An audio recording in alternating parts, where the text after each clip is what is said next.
Today's a continuation of our transitions meeting, which started yesterday afternoon, and I would just, because I think we have some new people in the room today, would like to acknowledge that the transitions meeting was actually planned by a planning committee of men with Duchenne and Becker, some of whom are not back yet.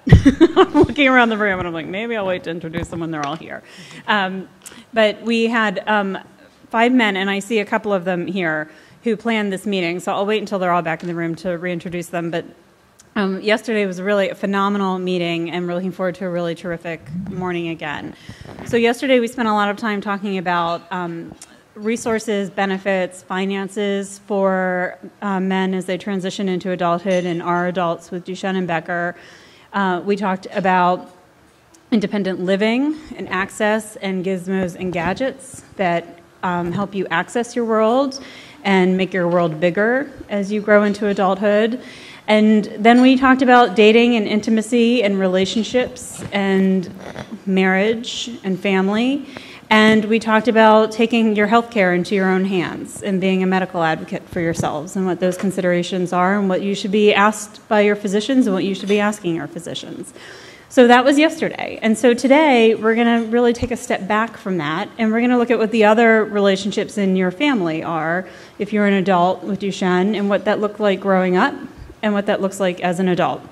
So what I've done is I've asked some of my friends who are those other relationships in your life to come and join me on some panels here this morning. And so we're starting with a sibling panel, and we're talking to some adult siblings of men with muscular dystrophy about what it was like to grow up with brothers who have muscular dystrophy, and now that they're all grown up, what that dynamic looks like still today, and then what the relationship with their parents, who are now probably not still 40, are, and what those discussions are in the family. So we're going to have some really candid conversations, and then we're going to talk to parents who have adult children, and then we're going to talk to men who are married, and one man who's married and has children.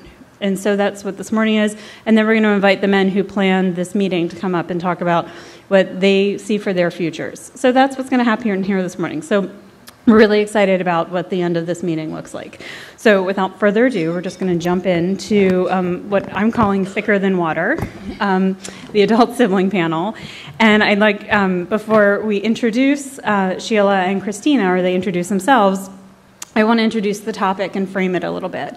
And so just to put us in this mindset, because I know we're all running in a million directions. So just to think about who siblings are in our lives and in our trajectory. If we think about it, siblings are the longest relationship we have in life. And these are the people who are with us throughout everything. And there's no such thing, and we're not going to use this term today, as an unaffected sibling. And so while the sibling may not carry the gene change, the sibling is certainly affected by everything that happens throughout the journey with Duchenne or Becker muscular dystrophy. And in many cases in our community, siblings are also carriers and have to make serious and difficult decisions with their partners. But today we're not going to focus on that. So I'm not going to ask these women about whether or not they're carriers. I'm not going to ask them about decisions they've made with their spouses, because we're really focusing on the sibling relationship and sibling dynamic with their brothers today. But we don't want to disregard that that is a major issue and focus in this community, and something PPMD cares very much about. But there are a lot of complexities in general, and complexities also around trustees, personal care, when you are involved in your sibling's life, and especially if you're a sister and you have a brother. And then we'd originally had a brother, a man who was going to be on this panel, but he is a medical resident and got called, so he was not able to join us. And then that also speaks to the issue of parallel transitions. So this conference is about transitioning into adulthood, and very often siblings are also transitioning into adulthood at the same time, and there are a lot of considerations that they're making in parallel, and we'll talk about that a little bit today. And so, and then the last thing we'll try and talk a little bit about is when and how to integrate siblings appropriately into the conversations and decisions that are being made about long-term planning, advanced care issues, et cetera, and that's done in a way that doesn't disrupt the natural sibling bond. So without further ado, these are two very good friends of mine, and I could go on and on introducing them all day, but I'm not going to. I'm going to ask each of you to introduce yourselves because you'll do a better job of it than I would. So why don't we start with Sheila, who's right here in the center. Good morning. Thank you so much, Annie, for having me here. I'm always excited to be at PPMD at these Connect conferences. They're amazing. So my name is Sheila Moeschen, and I live in Boston. I am a writer, and I currently work with a fantastic organization called I Am That Girl, where we empower young girls to better self-esteem and healthier self-worth and positive self-image, and that's been really fantastic. My brother's name is Patrick Moeschen, and he is 42. He has Becker muscular dystrophy. I'm married. I'm into music. I'm into comedy. I'm very much my own person outside of my relationship with my brother and our connection with this condition. So, yeah, I won't say.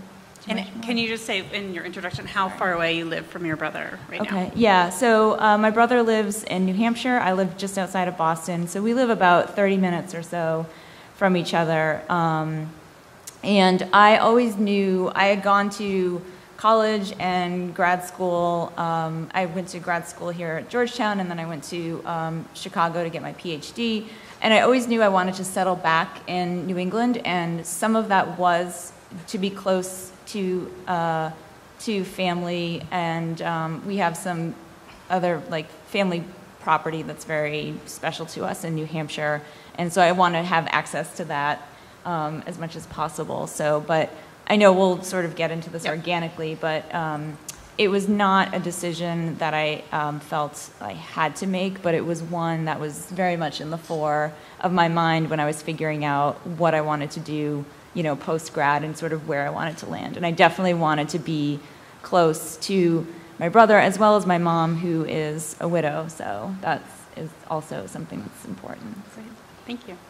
Christina. My name is Christina Rosa-Ragona, and I grew up in Flushing, New York, which is in the borough of Queens.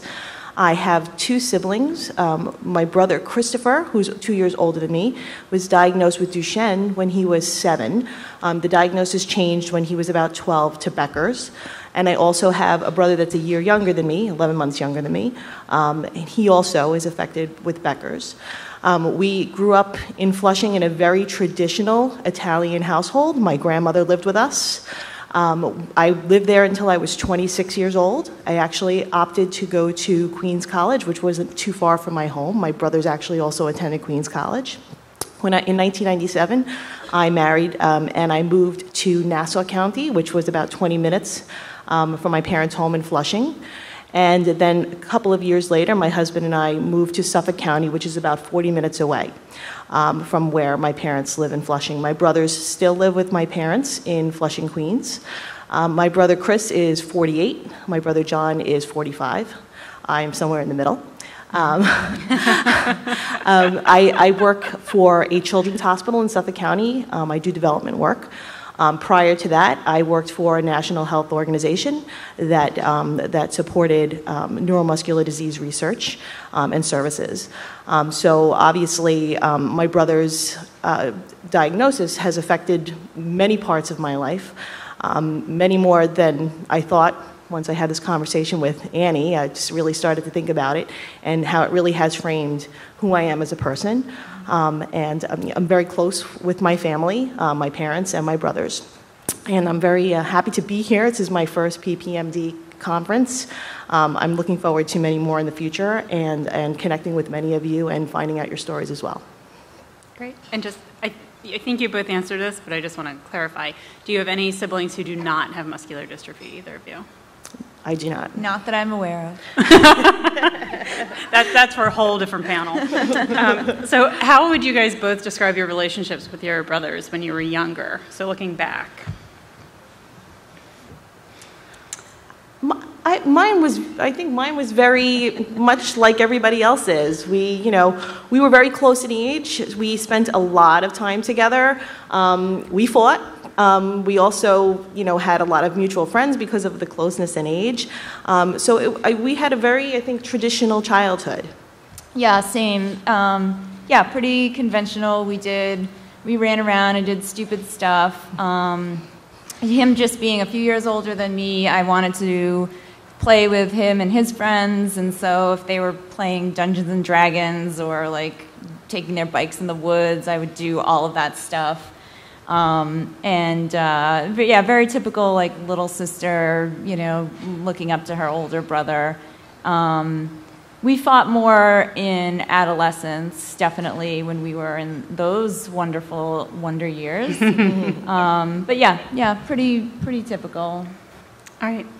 So many people in this audience will be familiar with the piece by Emily Pearl Kingsley called A Trip to Holland.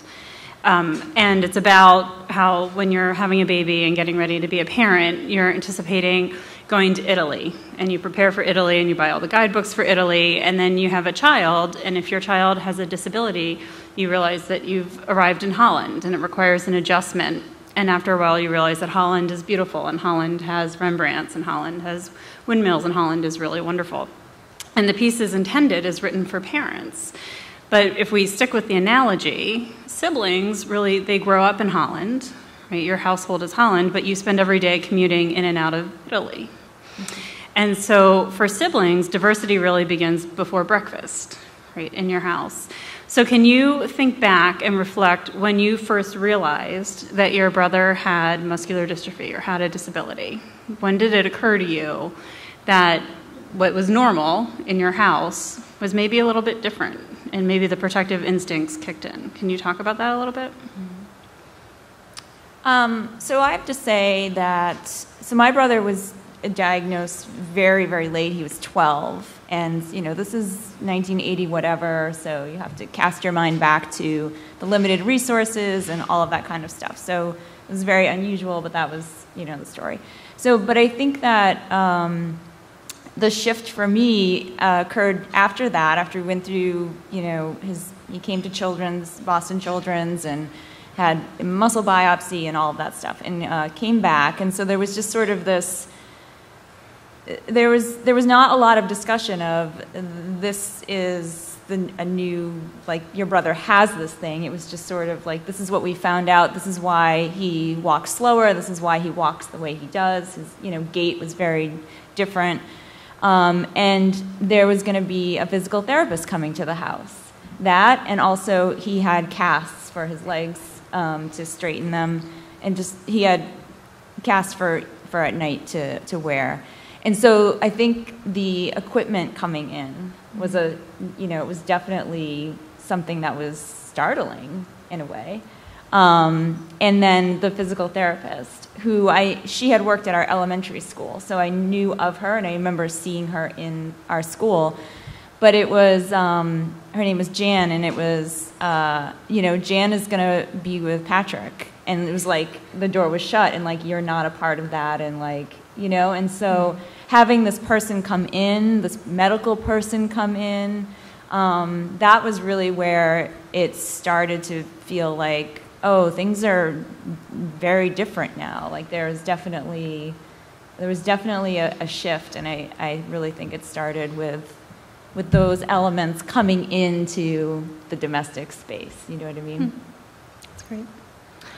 And for me, because I think it's because mostly my family was very traditional and old world, there wasn't a lot of discussion about my brother's disabilities. Mm-hmm.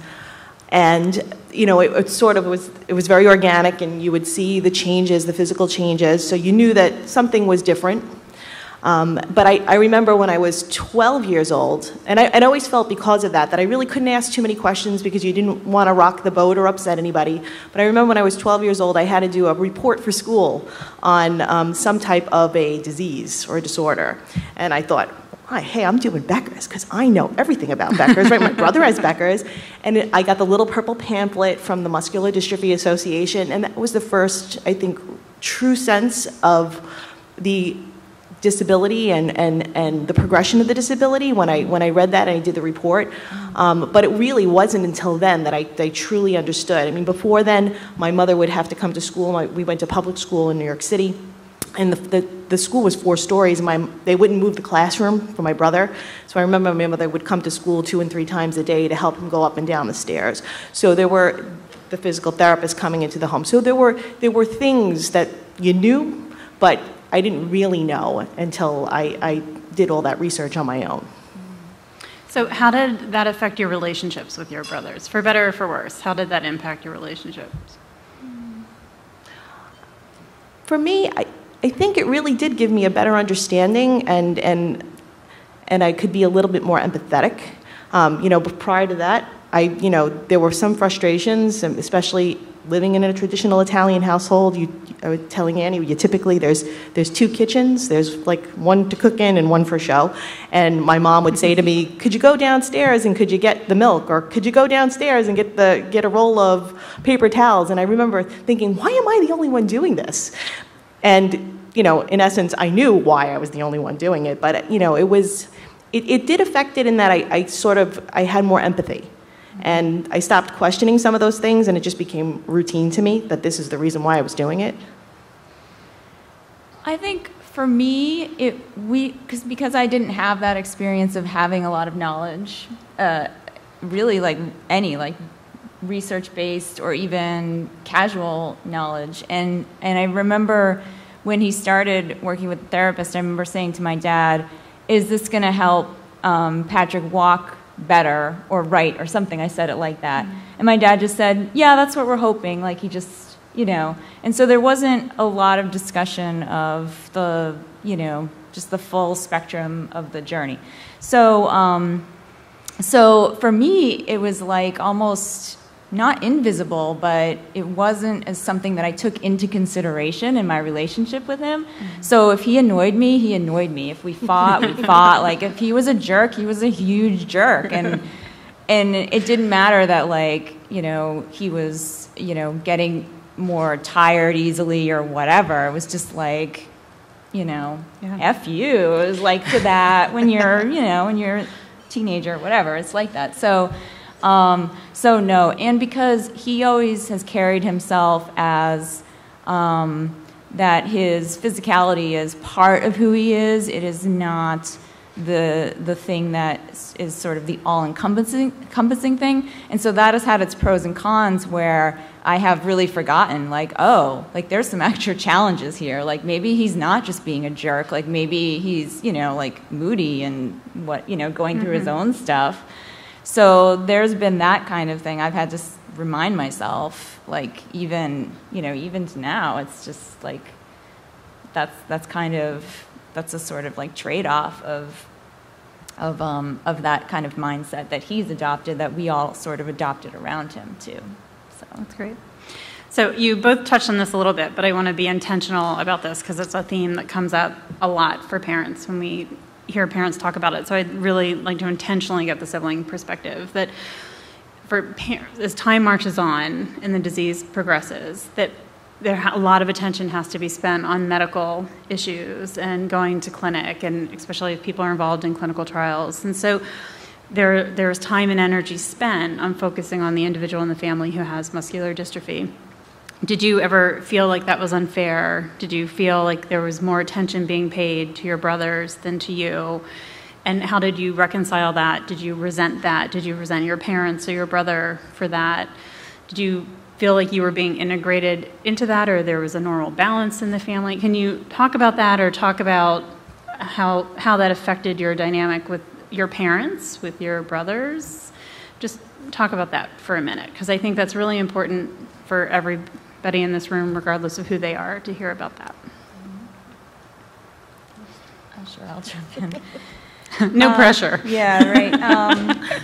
This is a really easy 9 a.m. panel. Right. This is water, but it should be something else. Just getting that out of the way. Let's see. So the focus on his needs and such. Yes, I very much felt at times invisible and pushed to the side, not in an uncaring or unloving way, in a way of this is sort of where the focus needs to be, and we're just all going to be cool with that and understand that. And that's okay head-wise, but heart and emotion-wise, it's very difficult, especially when you're, teenager, young, in your young, early 20s, whatever. And in our situation, we lost our dad when I was 18. And so that was my senior year in high school and right about ready to go to college. And Patrick was finishing up school and he was moving back home to start his job. So my mom really kind of kicked in on the caregiving and need level. And because of that, I really do feel like I've lost a lot of relationship with her. A lot of, kind of rudimentary experiences we've not had the chance to have, even still, because it's very much, like there is very much the focus on his needs and his stuff and everything. And again, it's appropriate, I get it, but it still makes me, it still hurts, and it still makes me wish that there had been more I don't know what the right word is. It's not necessarily like attention, somewhat, I think, engagement. It would have been great if we could have, if she and I especially could have, put a pause on his stuff, even for, a day or an outing or whatever, and not have that factor in. And some of that is the way that my mom has approached her caregiving role, which is, extraordinary, and I love her and I'm really proud of her. And so sometimes there is that tension of we're doing something together, but I know her mind is still occupied with, what she needs to do or what she wants to, feel like she needs hands-on and stuff like that. So, yeah, I didn't resent him per se. I think I just resented the situation, and I think I probably did resent my parents a lot for why couldn't they pour energy into both of us in that way. And probably I think I was most angry or frustrated and resentful of the condition itself. If this thing was not in our lives, And especially for me was what I would be getting if this thing weren't around, so. My experience was very similar, but growing up, it was sort of the norm. So I don't really think I thought about it that much. One specific incident came to mind when my brother was 12. He had tendon release surgery, and he spent about 6 or 7 weeks at the Rusk Institute in New York City. So my mother didn't come home. She was with him that entire time. And I remember her missing school plays, and we didn't get to speak to her. There were no cell phones.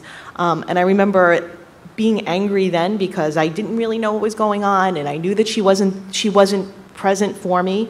But now as an adult, it's sort of starting to affect me. So my mother is 76 years old. She's the most incredible mother in the world.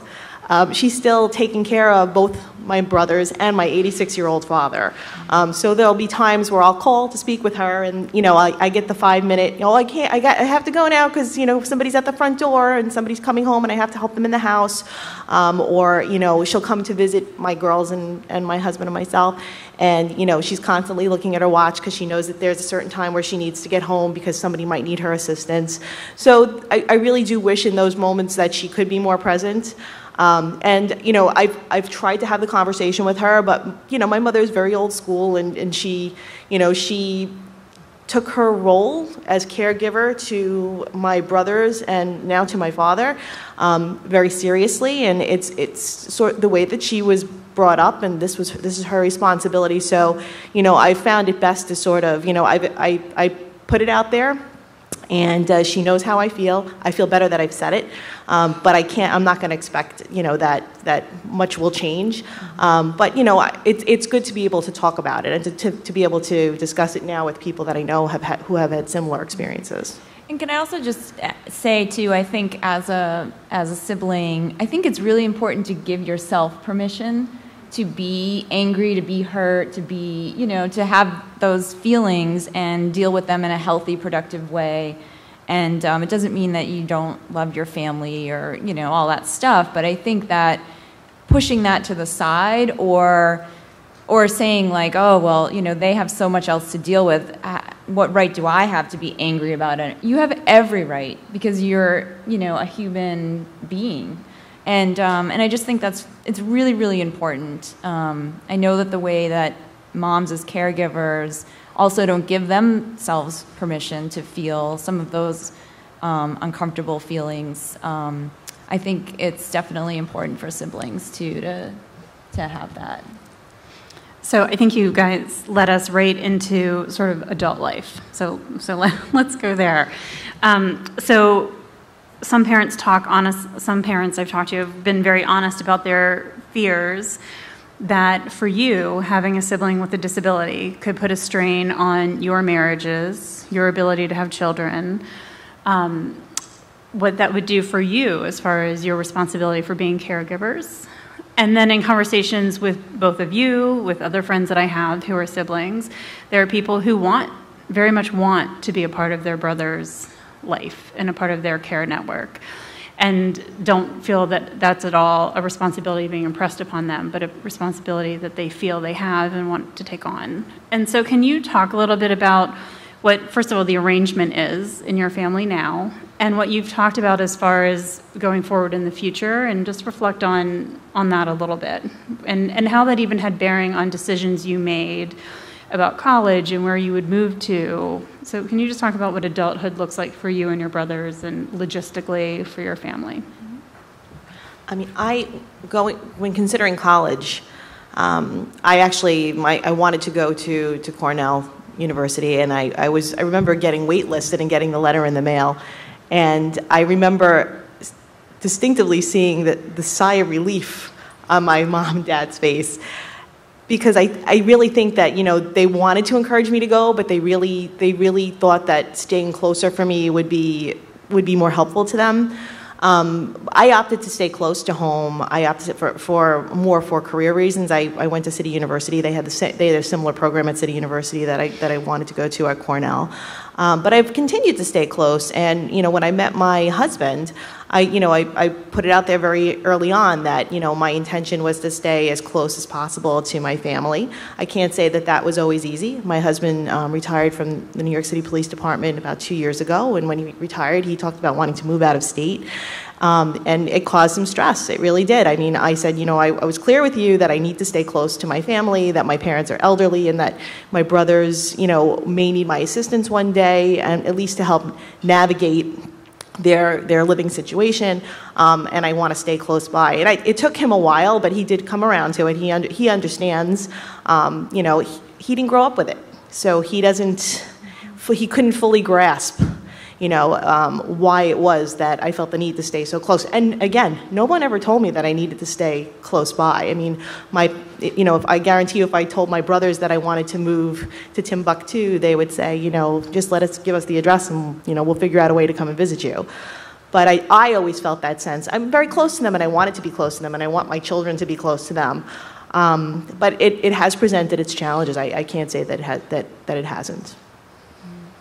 Yeah, it's sort of similar. I never felt that I never felt obligated to put roots here or whatever. But it was something that was, you know, as I said before, was a conscious decision for a lot of reasons. My brother is married and they have a baby, and their house they built a house on the same lot as my mom's house, and now that they have a baby, they did renovations and connected everything, so it's a little like a compound over there, which is great. And so we, you know, moving forward, I've always been involved in his needs on a need-to-need basis, you know, running errands with him, or, you know, those kinds of things.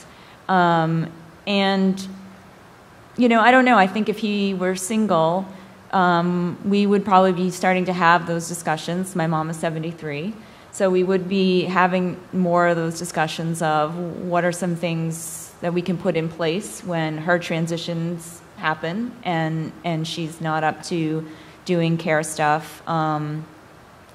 With Vanessa, his wife, so there's a different piece of that now because they're a family unit, and she takes on, responsibilities and stuff like that.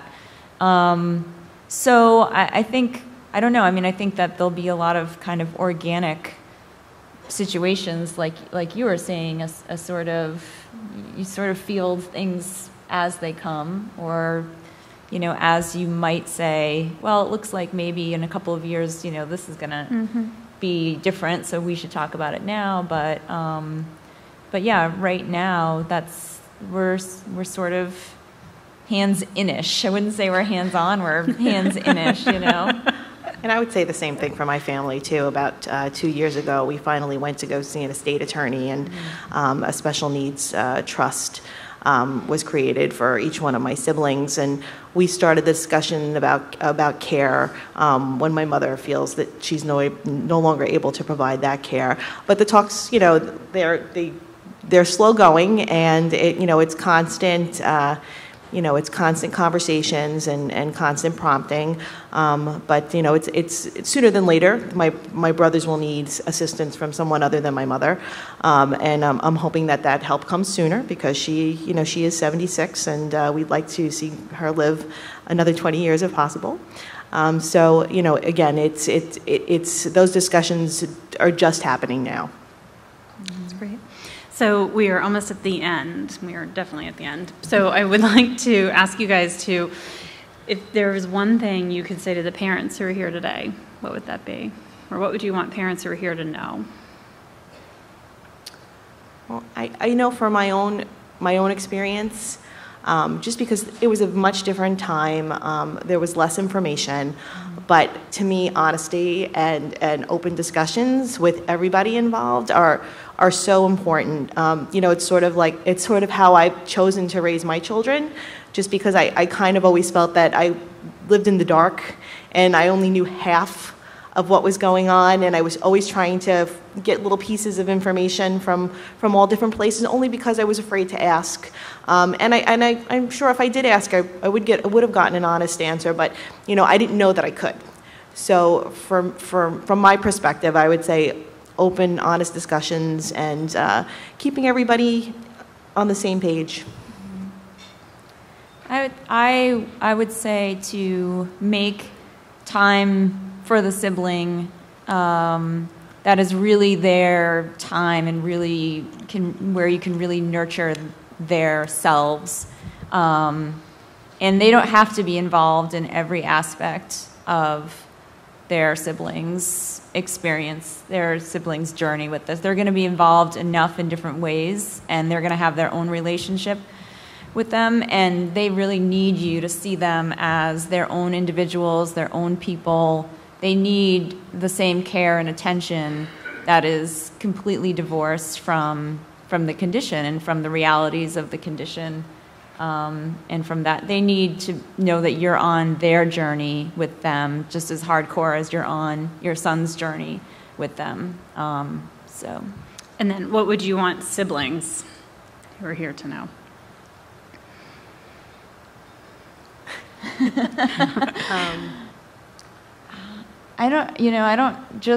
Don't feel your feels, and don't feel guilty when you're pissed off and when you fight, and you're gonna come through for your brother. You love them, you're gonna protect them, and they're gonna protect you, and that's all good.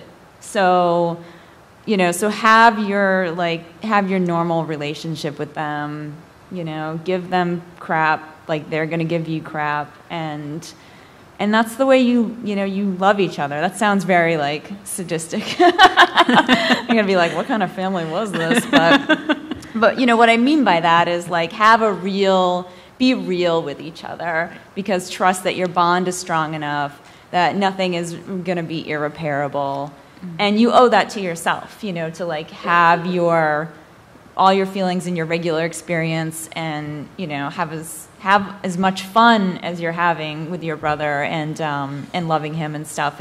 But don't be afraid of when you're just ugh, this kid is the worst. It's fine, right? Absolutely. I mean, I echo all of those sentiments, and the other thing is that the bond that you're going to have is going to be so much different than any other siblings have, and to cherish that and to just always be honest with one another and let each other know how you're feeling, and it goes a long way. You may get angry in the moment, but it's all food for thought, and I think it just will make you better siblings. Yeah, and they want that. Like, nobody wants to feel like, oh, they're treating me differently because of whatever it is. So they want you to be real with them too. Great. Well, thank you. This was amazing. Thank you guys. Thanks.